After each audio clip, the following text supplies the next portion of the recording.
kita yang harusnya serving the client. Saya bukan artis gitu. Dalam kerjaan kita jarang banget kelihatan personal taste-nya saya.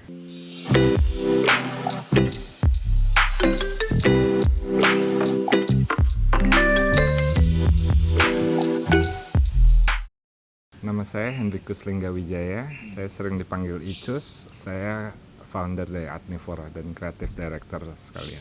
Saya start Adnivora nggak pernah official. Saya hitungnya dari project pertama saya gitu. Project pertama saya 2006 saya bisa mark itu sebagai starting pointnya Adnivora. Kuliah di ITB, terus saya lanjutin master di UK, terus saya sempat kerja di New York. Udah itu sempat mampir bentar di Singapura dan balik ke Indonesia. Di Indonesia saya start dari nol lagi semuanya. Saya mulai dari freelance di agency, saya nggak punya network lagi itu. Sampai satu saat Davi, teman saya dari kuliah di ITB, saya kenal dia gitu. Dia berani ngomong kayak gini, "Cus, saya ada kerjaan Edward Huta Barat lagi itu bikin part one, dia mau bikin brand batik gitu. Saya mau kamu yang desain.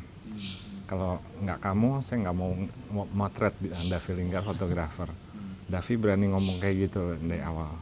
Nah, dari situ kesannya itu starting pointnya Adnivora. Dulu saya nggak percaya bahwa saya boleh kreatif. Karena kerja desain adalah kerja yang corporate tadinya saya pikir. Jadi saya harus buat cari yang ada duitnya, harus ya kerja yang sangat corporate tadinya saya pikir kayak gitu. Tapi begitu Davi kasih, oh ternyata saya boleh kreatif lagi ya. Oh saya boleh something yang different lagi. Dan dari situ saya baru ngerasa, oh Adnivora boleh kreatif ternyata.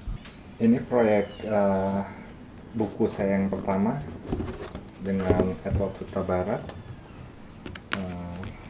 Lagi ini saya desain masih belum pakai InDesign atau Illustrator. Ini semua desainnya dengan Photoshop lagi itu. Fotografinya dengan Davi Linggar.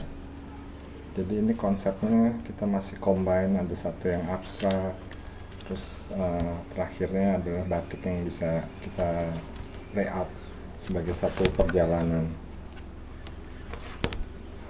Ini adalah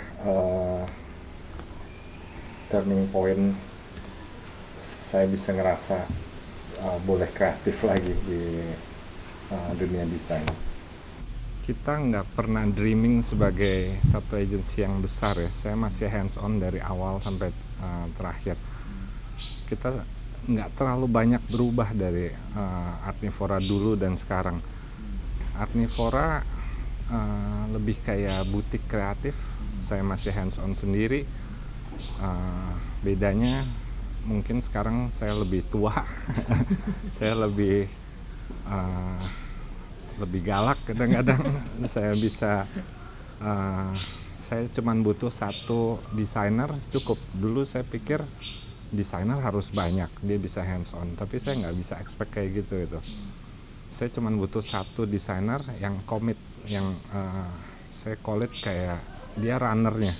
Saya kayak master plannernya, dia adalah runnernya. Dia selalu ikutan meeting bareng sama saya, terus dia yang saya briefin, dia yang terjemahin gitu. Dulu starting pointnya dari rumahan juga, jadi kita semuanya environmental, lebih kayak rumahan. Kita treat desainer juga sebagai partner sendiri, teman sendiri gitu-gitu. Kalau sekarang mungkin udah kayak anak sendiri karena beda umurnya jauh. Dia tahu daily rutinnya saya kayak gimana. Awal-awal saya masih punya satu desainer. Bedanya dulu, sekarang saya cuma punya 2 desainer gitu. Awalnya desainer datang, saya masih sikat gigi karena itu masih satu tempat yang barengan gitu. Dia datang aja, dia kerja.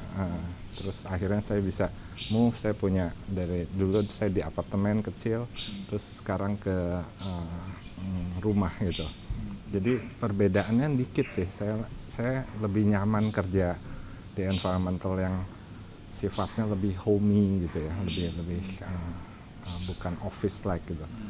Sempat saya mikir harusnya bagusnya agency di office gitu, tapi lama-lama saya pikir lagi nggak harus juga gitu. Kita cari satu environmental yang nyaman buat kita gitu. Kita juga ada project furniture, kita kasih brand from somewhere, terus kita kasih tagline from somewhere with love. Konsepnya kita bawakan 3 brand ke Indonesia.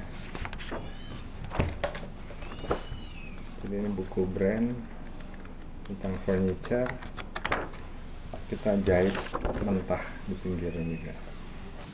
Awalnya saya kasih kesempatan buat desainer suruh explore. Eksplorasi bisa take so long gitu, bisa lama bener gitu. Kasarnya sekarang saya kasih kesempatan buat eksplorasi.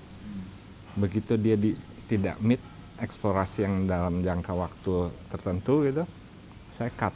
Saya udah jadi dictator. Jadi saya bisa kamu harus kerjain gini, ini gitu. Jadi udah saya guide ke arah yang benar gitu, supaya eksplorasinya nggak panjang. Bedanya zaman dulu saya masih kasih kesempatan eksplorasi gitu. Tapi balik lagi, ada desainer yang suka, ada desainer yang nggak suka gitu. Karena desainer punya egonya sendiri, dia kayak artis, kayak seniman. Oh saya nggak mau gitu, saya punya prinsip saya sendiri gitu, saya punya. Tapi sekarang saya latih supaya mereka bisa gitu. Kita juga banyak ngerjain proyek properti. Rata-rata konsepnya kita buat supaya hardware-nya nggak kelihatan dulu. Misalnya keywordnya the development is big, kemudian ada halaman kecil lagi dibuka, baru konten yang lebih hard selling. The number is amazing, baru ada lagi konten di halaman kecil. Ini tentang mapnya. Proses yang paling jelas tuh di logo. Roomnya tuh kecil banget buat eksplorasi, bikin identity, bikin apa. Eksplorasinya ya variabelnya cuman either simplify atau stilasi gitu-gitu. Gampang banget supaya gampang banget orang tuh nemuin hasil akhir yang mirip. Oh logo ini mirip ini ya, oh identity ini, brand ini mirip ini ya, mirip ini. Asosiasinya tuh kayak gitu. Nah di kita coba gimana kalau kita startnya dari belakang dulu, baru cari rasional aja. Saya kasih sampel satu ya. Di pemerintahan semua orang bikin logo yang sama treatmentnya kayak commerce, kayak bisnis bikin logo. Semuanya stilasi. Buat saya itu nggak benar gitu. Saya pikir level pemerintahan harusnya punya satu cara sendiri, aristokrasi sendiri, sampai beda bahwa ini pemerintahan loh, bukan commerce, bukan komersial aspek. Jadi saya nggak bisa treat pemerintahan sebagai komersial karena dia bukan. Yang sekarang saya lihat adalah semuanya stilasi, semuanya diminimalis semuanya. Jadi ada yang missing buat saya. Keep juga ide continuous folding seperti kayak gini untuk Mandarin Oriental di Bali. Tapi konsep awalnya kita buat satu yang different. Kayak kita terangin our dream is simple to show you the stars, literally the residence, baru brandingnya. Baru terakhir adalah surroundingnya mereka. Dan kalau continuous ke belakang adalah brand-brand globalnya dia.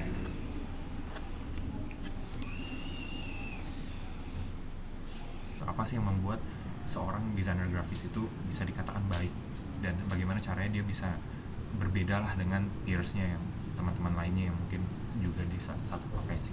Apa yang membuat seorang desainer grafis super gitu, dan apakah mungkin kita bisa melihat Mas Hermawan versi mudanya gitu, atau Mas Erik atau even Mas Icus yang ada regenerasi di zaman sekarang itu?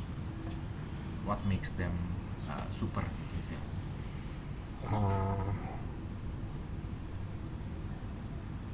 Itu kita nggak bisa judge dari satu perspektif ya.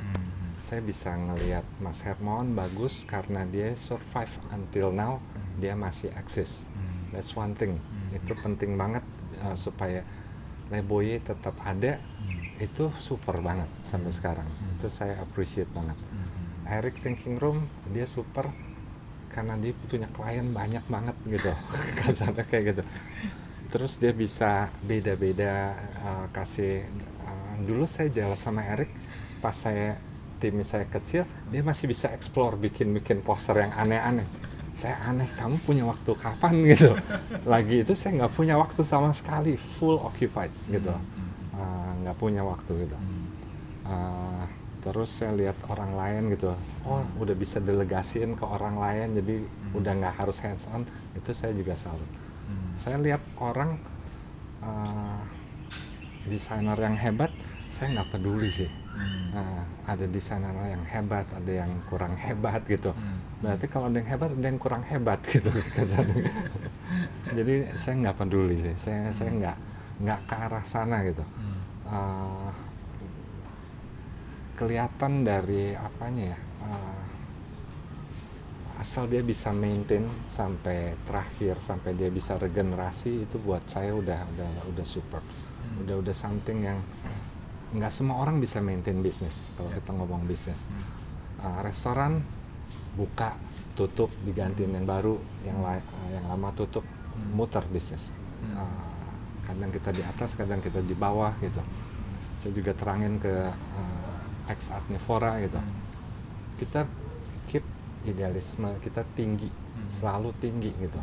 Kita bisa sok jual mahal ke klien gitu. Semuanya bisa runtuh once kita BU, kita butuh uang, gimana caranya gitu. Kita mau nggak mau harus nurunin pride-nya kita segala. Saya belum sampai tahap kayak artis, kayak superstar. Saya belum tahap itu. Saya nggak bisa ngomongin nggak usah pikirin yang lain gitu. Saya masih harus belajar. Saya respect kerjaan orang lain.